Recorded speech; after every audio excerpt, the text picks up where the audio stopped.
네, 이번 단원은 앞에 3, 4차 방정식에 이어서 여러 가지 방정식 단원 중 연립 2차 방정식에 대해서 이제 한번 살펴보도록 할게요. 이제 연립 2차 방정식은 우리가 이제 1차와 2차 방정식을 연결해 놓은 것도 있고 형태가, 그다음에 2차 방정식과 2차 방정식 연결해 놓은 형태가 있어요. 그래서 우리는 여기서는 기본적으로 주어진 형태의 연립 방정식을 해를 잘 구할 줄 알면 돼요. 그래서 1차 방정식과 2차 방정식이 주어졌다라고 하면 이때 해를 구하는 방법은 뭐였죠? 네, 대입을 했었고요. 그 다음에 2차 방정식과 2차 방정식 있을 때는 인수분해를 하여 얘네를 해를 구하도록 했어요. 헌데 인수분해가 되지 않을 때는 상수항을 소거하거나 아니면 2차항을 소거를 했습니다. 네, 그런데 여기에서 2차 방정식과 2차 방정식으로 주어졌을 때 인수분해가 되지 않으면 2차항과 또는 상수항을 소거한다라고 했는데 이때 2차항을 소거하는 이유는 뭐일까요? 네, 2차항을 소거함으로써 1차식을 만들려고 하는 거예요. 그래서 그 1차식과 다른 요 2차 방정식을 연립하려고 2차항을 소거를 하는 겁니다. 또는 이렇게 상수항을 소거를 할 때는 상수항을 소거하는 이유는 뭐냐면 상수항을 소거함으로써 네, 인수분해가 가능해집니다.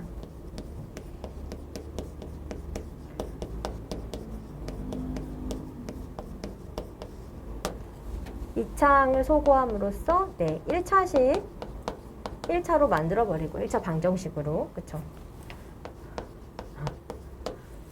그래서 우리는 네, 좀 더 해를 구하는 데 있어서 우리가 알고 있는 이 방법이나 아니면 이 방법을 통해 해결하고자 네, 2차항을 소거하거나 상수항을 소거를 합니다. 그 다음에 세 번째, 대칭형이라는 것이 있어요. 대칭형은 어떤 게 대칭형이었냐면 뭐 x 대신에 y를 대입을 해보고 y 대신에 이렇게 x를 대입을 하였을 때 식의 변화가 없는 것을 우리가 대칭형이라고 해요. 그래서 걔가 어떤 꼴이냐면 이러한 꼴을 바로 대칭형이라고 합니다. 아니다. 잘못했다. 얘가 아니네요. 어디 있죠?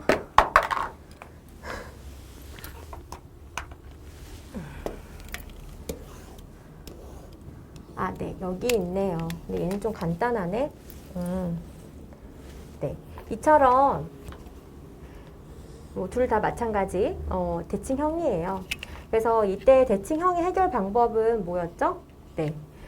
그러니까 x랑 y랑 자리 바꾸어도 식은 똑같으니까 대칭형인데 이때는 x 플러스 y를 뭐 u로 치환을 해주고 그 다음에 xy를 그래서 xy는 이렇게 v로 치환을 해서 풀지어 uv에 관한 식으로 바꿔줍니다. 그럼 얘네를 uv에 관한 식으로 바꿔주면 x제곱 플러스 y제곱은 u제곱 마이너스 2v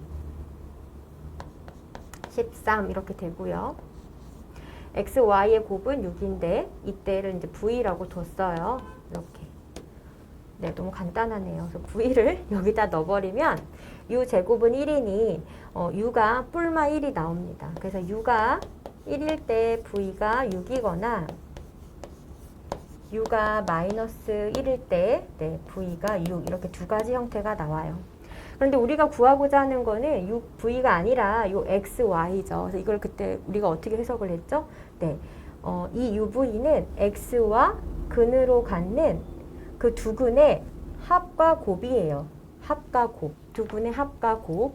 우리가 두근의 합과 곱을 알면 2차 방정식을 구성할 수가 있지요. 그렇죠? 그래서 t제곱 합이 1이니까 마이너스 t 곱은 6이니까 플러스 6은 0 이렇게 나와요. 그럼 이에 따른 근이 나오죠. t는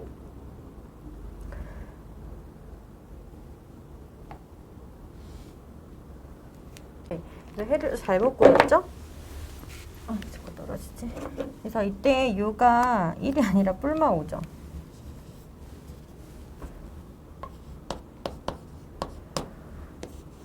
이렇게. 그러면 이때 t가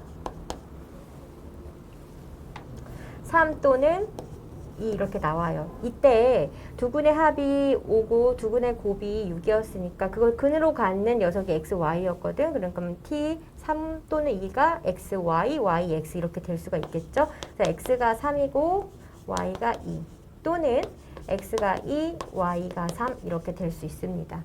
여기서도 합이 마이너스 5고 곱이 6이니까 x, y를 근으로 갖는 2차 방정식을 구성을 하면 x제곱 플러스 5t 플러스 6은 0 이렇게 나와요.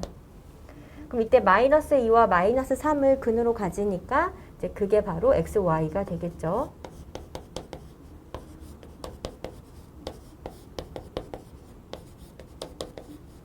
네, 이렇게 갔습니다.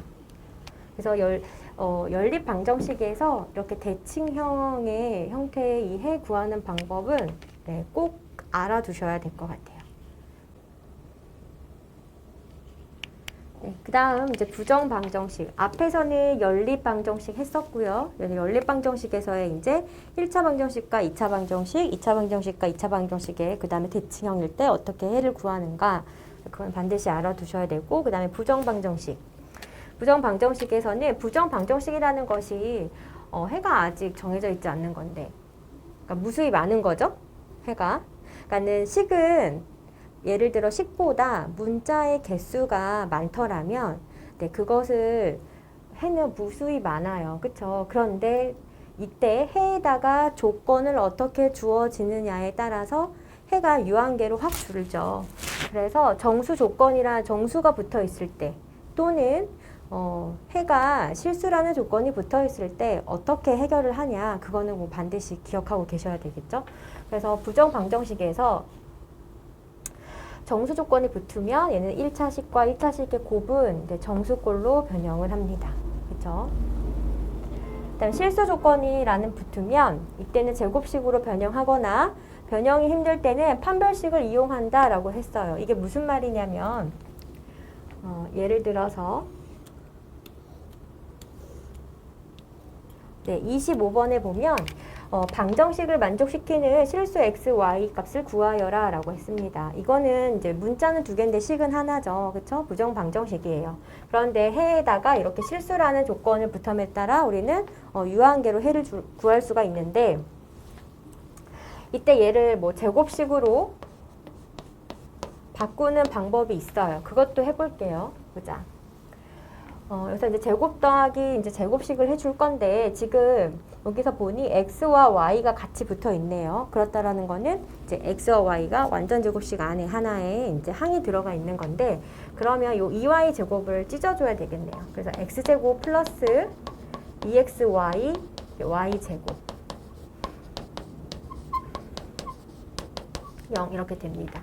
그럼 여기서 x 플러스 2y의 제곱 y 마이너스 3의 제곱은 0 이렇게 해서 네, y가 3이라는 것이 나오고 그 다음에 x는 마이너스 3이라고 해를 구할 수가 있습니다. 그렇죠?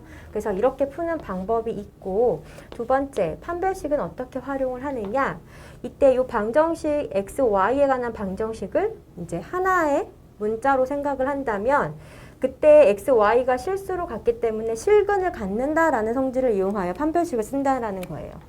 그럼 얘네가 x제곱, x로 내림차순을 할게요. 그러면 뭘로 보겠다는 거야? x에 관한 2차 방정식으로 보겠다라는 거지요. 그래서 2yx, 2y제곱 마이너스 6y 플러스 9는 0 이렇게 됩니다. 지금 얘를 x에 관한 2차 방정식으로 보았고, 그 x는 실수이기 때문에 얘는 실근을 갖는다라고 이렇게 해석이 되고, 따라서 판별식 d가 0보다 크거나 같다 이렇게 사용하시면 돼요. 그런데 이때 이 판별식 d는 뭐에 관한 식이 됩니까? 네, y에 관한 식이 되지요. 그쵸? 그래서 이 y에 관한 2차 부등식에서의 이 y 값을 해를 구할 수가 있어요.